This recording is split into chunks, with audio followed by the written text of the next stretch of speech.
एक बार की बात है, एक गांव में एक बूढ़ा आदमी रहता था। वह बूढ़ा आदमी अपने बेटे से बहुत परेशान था, क्योंकि उसका बेटा बहुत ही नालायक था, कामचोर था। वह कोई काम नहीं करता था और बस गांव में इधर से उधर घूमा करता था।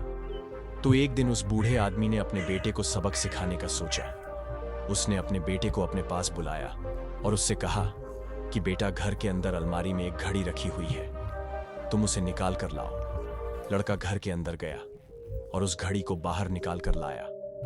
फिर उसके पिता ने उससे कहा कि अब तुम एक काम करो, इस घड़ी को अपने साथ बाजार में लेकर जाओ और जितने लोग भी तुम्हें मिलेंगे सबसे तुम इस घड़ी की कीमत पूछ कर आना। अब वो लड़का उस घड़ी को लेकर बाजार में चला गया। उसने बाजार में सभी लोगों से उस घड़ी की कीमत पूछी। किसी ने उस घड़ी की कीमत 500 बताई, किसी ने 1000 तो किसी ने 800।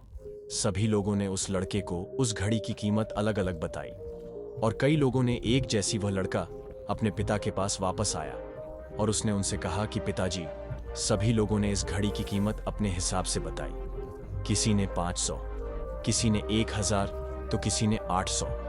अब उस बूढ़े आदमी ने अपने बेटे से कहा कि बेटा ठीक है, घड़ी को तुम अलमारी में रख दो और जाओ। अब अगले दिन फिर से उस बूढ़े आदमी ने अपने बेटे को अपने पास बुलाया और उसे फिर से अलमारी से घड़ी लाने को कहा। लड़का फिर जाता है और अलमारी से घड़ी निकाल कर लाता है। और अब उस बूढ़े आदमी ने अपने बेटे से कहा कि बेटा जाओ और आज तुम इस घड़ी के अंदर जो समय चल रहा है उसकी कीमत पूछ कर आओ। लड़के को समझ नहीं आ रहा था कि उसके पिताजी उससे क्या करवाना चाह रहे हैं। वह दुखी मन से फिर से घड़ी को लेकर बाजार में चला जाता है और सभी लोगों से उस घड़ी के अंदर जो समय चल रहा था उसकी कीमत पूछता है।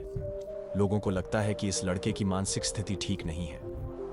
कल यह घड़ी की कीमत पूछने आया था और आज समय की बहुत से लोगों ने उसे भगा दिया और कुछ लोग उस पर हंसने लगे। अब लड़का परेशान हो जाए और सोचता है कि यह मेरे साथ क्या हो रहा है।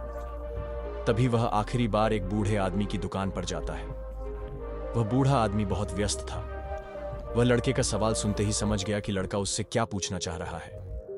उस बूढ़े आदमी ने अपना कुछ समय निकालकर लड़के से कहा, बेटा, यह जो समय है ना, जिसकी तुम कीमत पूछ रहे हो, इसकी कोई कीमत नहीं लगा सकता है। तुम करोड़ों रुपए देकर भी अपनी जिंदगी का 1 सेकंड वापस नहीं ला सकते हो।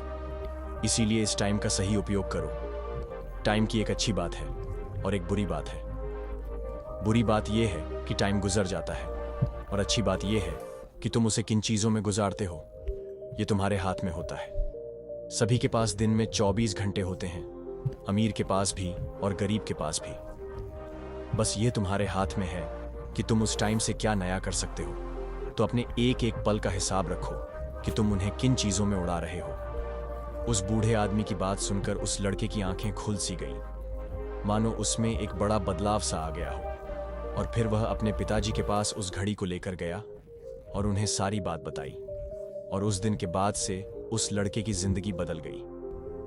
दोस्तों कहते हैं कि टाइम सबके लिए फ्री है, लेकिन वह प्राइसलेस है, वह कीमती है। तुम उसे खरीद नहीं सकते, लेकिन तुम उसे इस्तेमाल कर सकते हो। तुम उसे रख नहीं सकते हो, लेकिन तुम उसे स्पेंड कर सकते हो। और अगर एक बार तुम इसे गवा देते हो तो तुम इसे कभी भी वापस नहीं पा सकते हो। तो अपने टाइम का सही उपयोग करो। इस कहानी को और भी लोगों तक पहुंचाना चाहते हो तो इस वीडियो को लाइक करें, ताकि और अगर कहानी अच्छी लगी हो तो हमारे चैनल को सब्सक्राइब जरूर करिए। मिलता हूं मैं अगली बार इसी तरह की कहानी के साथ। तो